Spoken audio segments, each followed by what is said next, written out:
പരീക്ഷയ്ക്ക് അധിക ദിവസങ്ങളില്ലാന്നറിയാലോ. എന്നാൽ നമുക്ക് പഠിക്കാനുണ്ട് താനും. അപ്പൊ നമ്മൾ ഹിന്ദിയിൽ എങ്ങനെ നല്ല മാർക്ക് നേടാം, അതിന് നമ്മൾ എന്തൊക്കെ അറിഞ്ഞിരിക്കണം? ആദ്യം നമുക്ക് അറിഞ്ഞിരിക്കേണ്ടത് ഏതൊക്കെ ചാപ്റ്റർ ആണ് നമുക്ക് എക്സാമിന് എന്നാണ്.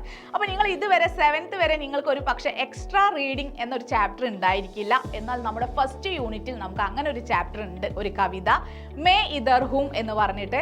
അത് നമുക്ക് എക്സാമിന് വരുന്ന കവിതയല്ല. അപ്പൊ അതുകൊണ്ട് തന്നെ നിങ്ങൾക്ക് ഈ യൂണിറ്റിൽ 2 ചാപ്റ്റർ മാത്രമേ പഠിക്കാനുള്ളൂ. ഏതൊക്കെയാണ് ആ 2 ചാപ്റ്റർ?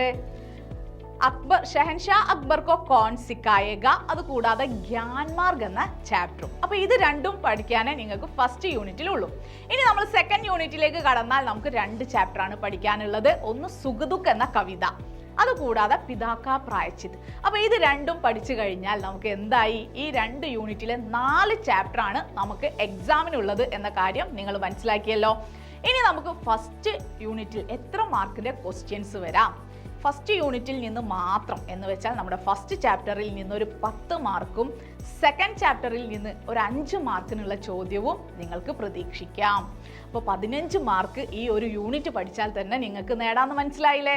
ഇനി നമ്മൾ സെക്കൻഡ് യൂണിറ്റിലേക്ക് വന്നാൽ നമ്മുടെ ഈ കവിത വളരെ ഇമ്പോർട്ടൻ്റ് ആണ്. നിങ്ങളുടെ ഈ എക്സാമിൻ്റെ പോർഷൻസിൽ ആകെ ഒരു കവിതയെ നിങ്ങൾക്ക് ചോദ്യം വരാനുള്ളൂ. അപ്പോൾ ഈ കവിതയിൽ എത്ര മാർക്കിൻ്റെ ക്വസ്റ്റ്യൻ വരും എന്നറിയാമോ? ഒരു 8 മാർക്കിനോളം ക്വസ്റ്റ്യൻ വരും.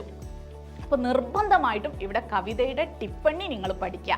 അതുകൂടാതെ കവിതയിൽ പറഞ്ഞിരിക്കുന്ന ഒരുപാട് വാക്കുകളുണ്ട്, പിന്നെ ഒരുപാട് ഉപമകളുണ്ട്. അപ്പോൾ ഇത് രണ്ടും ഒന്ന് നോട്ട് ചെയ്ത് പഠിക്കുക. ഇനി നമ്മുടെ ലാസ്റ്റ് ചാപ്റ്ററായ പിതാക്കാ പ്രായശ്ചിത്തിൽ അരുൺ ഗാന്ധി തൻ്റെ തെറ്റെന്താന്ന് മനസ്സിലാക്കിയിട്ട് തൻ്റെ ഫ്രണ്ടിന് എഴുതുന്ന ഒരു കത്ത്, പിന്നെ അത് കൂടാതെ കോൺവെർസേഷൻ, വീട്ടിൽ തിരിച്ചെത്തിയിട്ട് അമ്മയുമായിട്ടുള്ള ഒരു കോൺവെർസേഷൻ അല്ലെങ്കിൽ അച്ഛനുമായിട്ടുള്ള കോൺവെർസേഷൻ. അപ്പോൾ ഇതിനൊക്കെ സാധ്യതയുള്ള ചാപ്റ്ററാണ് പിതാക്കാ പ്രായശ്ചിത്ത്. അപ്പോൾ പിതാക്കാ പ്രായശ്ചിത്ത് എന്നതും ഒരു 7 മാർക്ക് 8 മാർക്കിന് ക്വസ്റ്റ്യൻ വരുന്ന ചാപ്റ്ററാണ്. അപ്പോൾ എത്രയൊക്കെ മാർക്കിനാണ് ഓരോ ചാപ്റ്ററിൽ നിന്നും ചോദ്യം വരിക എന്ന് മനസ്സിലായല്ലോ. അപ്പോൾ ഇനി പഠിക്കാൻ തുടങ്ങിക്കോളൂ.